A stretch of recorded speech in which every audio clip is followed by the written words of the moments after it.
United is set to host Tottenham Hotspur at Old Trafford. In this same fixture last season, we beat them by 2-0.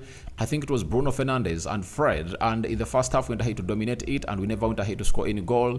The second half, we went ahead to score 2 goals, and we really won by that we really won that fixture by 2-0. Remember, in that fixture, it was when Ronaldo and Eric Ten Hag fell off after Ten Hag told Ronaldo to come on through, when the game was left with like 8-10 minutes, and then Ronaldo walked from the dugout to the tunnel, and everything was not the same until he really fell out to the manager and really went to Saudi Pro League. So this fixture is really big because Spurs is placed 5th onto the Premier League table with 39 points, and if Man United goes ahead to obviously threaten the side of Spurs and we beat them, we'll close them down to 5 points. Remember, they're 8 points ahead of us, and if at all we beat them, we will go 5 points behind them. I think that will be something important for us to note, especially as we go into this fixture, as we prepare to take on the side of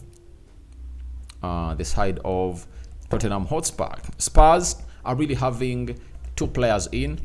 You know, there is Dura, that central defender. They've gone ahead to send from Genoa from Italy, and Timo Werner, 2 additions into their squad to obviously strengthen it after they've gone ahead to lose 3 players to the African Cup of Nations and Asian Cup respectively, and that is Sarr for Senegal, there is Yefis Bissouma for Mali, and Song Heung-min for the Asian side. And they're having a couple of injured players that you don't expect them to feature into this game of football, and those players include Ben Davies, Giovanni Lo Celso, James Maddison, Mana Sarr, Dan Scarlett, Ivan Perisic, and Alejo Veliz. But they're having a very huge boost of Marky van der Ven returning, and he's going to be part of the squad. Christian Romero is back in training, but he still has an issue, and Postecoglou doesn't want to obviously risk him back because of that. But Eric Dyer has also gone ahead to leave the side of Tottenham Hotspur to sign for Bayern Munich. Welcome to this channel. Smash the like button, comment, and share. That was a synopsis of everything that we are going to talk about, and I really wanted to paint a very good picture in there for you. The Muslims, Barakallahu Fikum, and the Christians, we cover you all in the precious blood of Jesus Christ. And when you go to Man United, players that you don't expect to see, Anton Martial is back, but he's not yet 100% fit. Then we are having Lindelof, Harry Maguire, and Tyrell Malacia plus James Maddison, plus Mason Mount. All those are out. When we go to those that have gone ahead to return, Casemiro, Eriksen, Amad Diallo, Anthony, Lisandro Martinez. So 6 players are really back. Luke Shaw is also back. 6 players are back for the club of Manchester United as we go into this fixture. But Amrabat is out. He has already gone ahead to join the Morocco national team. Then the other player that is really out is Sancho, who has joined Borussia Dortmund, and Donny van de Beek, who joined Frankfurt, I think, the past 10 days. And he might make his debut this weekend in Frankfurt, Germany. So let's see close to 100 likes much this video, and that's what the synopsis of this one. And I would like to confirm to you that Sir Jim Ratcliffe is going to be watching the game at Old Trafford for the very first time ever since he was announced as a minority 25% stakeholder for the club of Manchester United. So we've already seen Rashford, David Gill, Jean Claude, Sir Alex Ferguson on the click. Now the man himself, he's going to join the Old Trafford fans to support Man United. And what a way to motivate the players to see to it that we beat this side on Sunday. Not so? So we hope for the best as a club of Man United, and let's go into the predicted starting 11 for the club of Man United, because Andre Onana is going to be in the stitches for the very last time before he obviously flies to play for Cameroon on Monday. On Sunday, after this game of Tottenham Hotspur, he'll fly directly to Ivory Coast to see to it that he comes in through and really plays for their national team. African Cup of Nations starts tomorrow. I'm going to do my predictions and preview on the African Cup of Nations tomorrow morning as we prepare for it to start. But let's go exactly into the starting 11. Andre Onana is expected to start in between the stitches for the club of Man United. No doubt about that. He has gone ahead to keep a clean sheet away at Wigan and made a very fantastic save in the first starting minutes of the game, where Wigan would have gone ahead to obviously make it 1-0 and make the game hard for the club of Man United. Right back, I understand it's gonna be Aaron Wan-Bissaka playing on the right back. He might be facing Timo Werner or Richarlison or this other guy they signed from Nottingham Forest. I've forgotten his name, but he's, I think, what is his name? White something, right? So that is it, and he's going to be played as a right back according to me. Then left back, although Luke Shaw is back, I don't see any reason as to why we should hurry him back, but I see Diego Dallo coming in through to really close down Kulusevski of Tottenham Hotspur into that game of football, and he showed us that he can really shoot. In the game of Nottingham Forest, he found himself shooting and he was denied by the post of the goal. And when he went ahead for a curling effort against Wigan Athletic, he went ahead to score, showing you that it's going to be a huge starter into that game. Ten Hag never allowed him to play 90 minutes. In the 80th minute, he took him off and brought on Kambuala. That is Eric Ten Hag for you. Then in the central defense, I think it's going to stay the same. Though Lisandro Martinez is back, it's going to be Rafael Varane on the right side of the central defense. And on the left side of the central defense, it's going to be John Evans. I think Lisandro Martinez might get her minutes in, and Luke Shaw. They might come off the bench depending on the game situation. Or if not, if our defense line is playing very well, the manager won't even bring them in. He will really keep them on the bench and see to it that they obviously return as we are playing away in the FA Cup on the 28th of January. So that is my back four. I think it can do a job. It played well against Liverpool, and I think it can do a job against Tottenham Hotspur. And moreover, we are going to be at Old Trafford, giving us vibes after vibes. We go to the double pivot. I think with Eriksen returning from the illness, I'm going to have Kobe Mainoo and Eriksen into that midfield. Though I won't be shocked if at all Casemiro is given a chance to play. That is it. I won't be shocked if at all Casemiro is being given a chance to play. And if Casemiro really is being given a chance to play, then a lot is going to be really up for us to really get into the game, because he's returning from injury. I don't think that he deserves to be playing all those minutes. You remember when he was given that game, I think it was against Newcastle to start, after that injury, when he returned from Brazil, it only got worse. It only got worse. And that's one of the things I don't want us to see happen at the club of Man United. I think it's better get Eriksen and Kobe Mainoo into that double pivot to do the job. Then Casemiro comes on later, like to play some 20 minutes, depending on the game situation. That is it. So I don't want to see a Scott McTominay in this team. No way. But Kobe Mainoo, we all know his attributes. He's really a player who doesn't ghost himself in the game.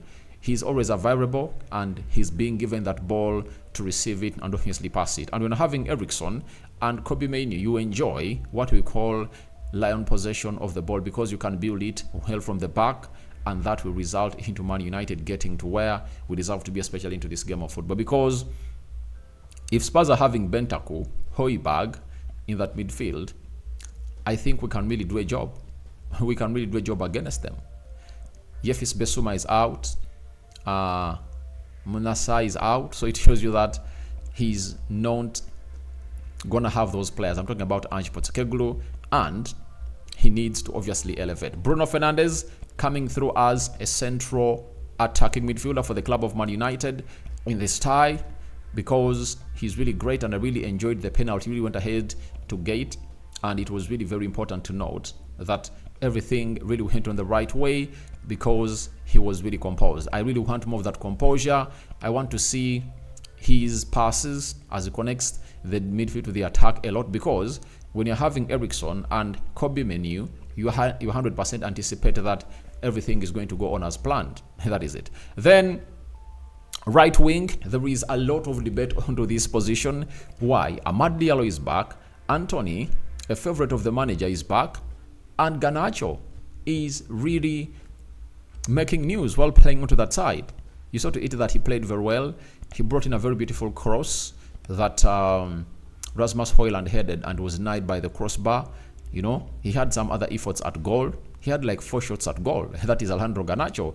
You remember the last time he played as a right winger for the club of Man United in the Premier League, he scored a brace against Aston Villa. And trust me, Tottenham Hotspur is going to play like Aston Villa. They are going to play high line, and we are going to utilize the pace of Alejandro Garnacho. And that's why I tell you, I start Alejandro Garnacho onto the right, let Amad Diallo and Anthony play off the bench, and let's see Rashford start off as a right attacking midfielder for the club, a left attacking midfielder for the club of Manchester United. Now, the pace of Rashford and Garnacho is going to help us a lot in this fixture. It's going to take us far. It's going to take us places, because it's really very important to note that Udogie and Pedro Porro are really good, but I think we can really beat him on pace, and we can really hit all play against that backline like we did against Aston Villa. So Ange Postecoglou is a man who doesn't change his style of play.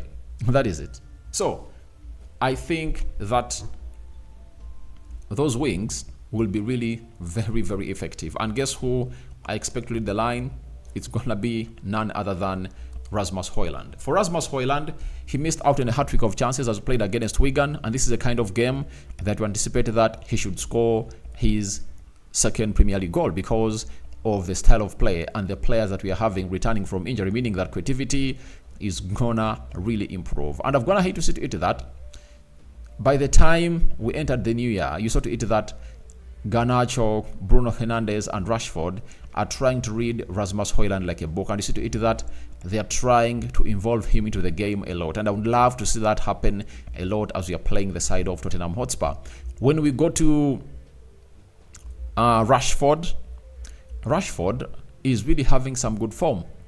In the previous 3 games of Man United, has gone ahead to score 1 goal and put up 2 assists, meaning that he's having 3 goal contributions. Now, if he happens to score on Sunday, that will be something great. It will take his style of the Premier League to 4 goals. That is it. That won't be bad for him.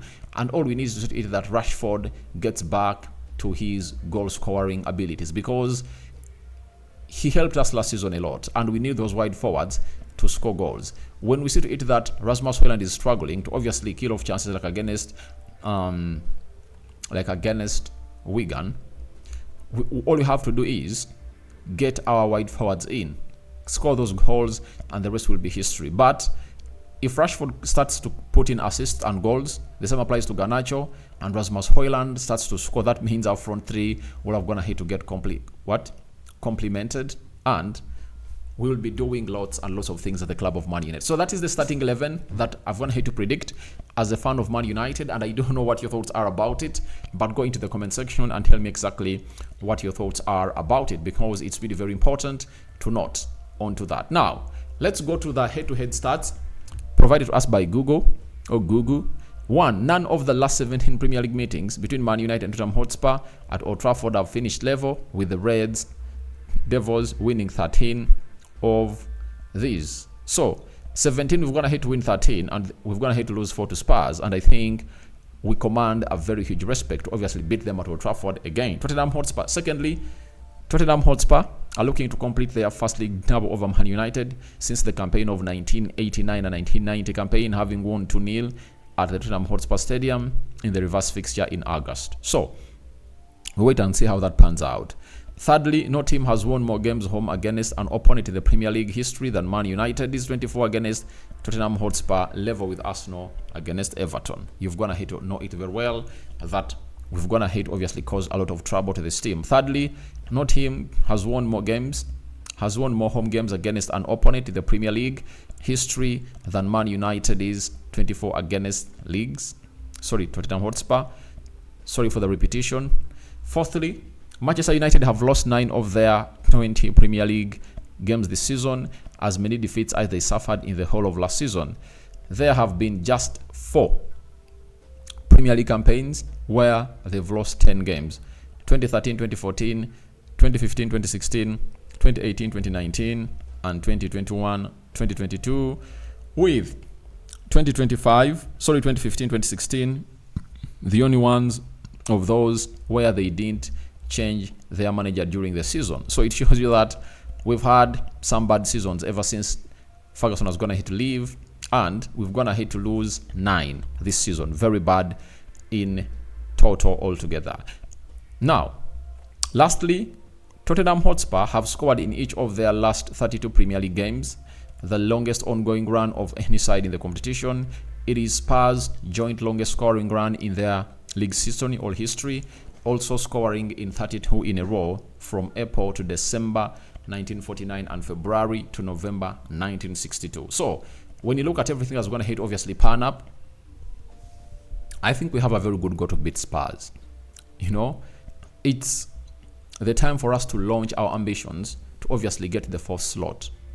Though it might not be enough if at all Nice finishes ahead of us, but I've told you we're having 31 points and we are left with 18 games to play.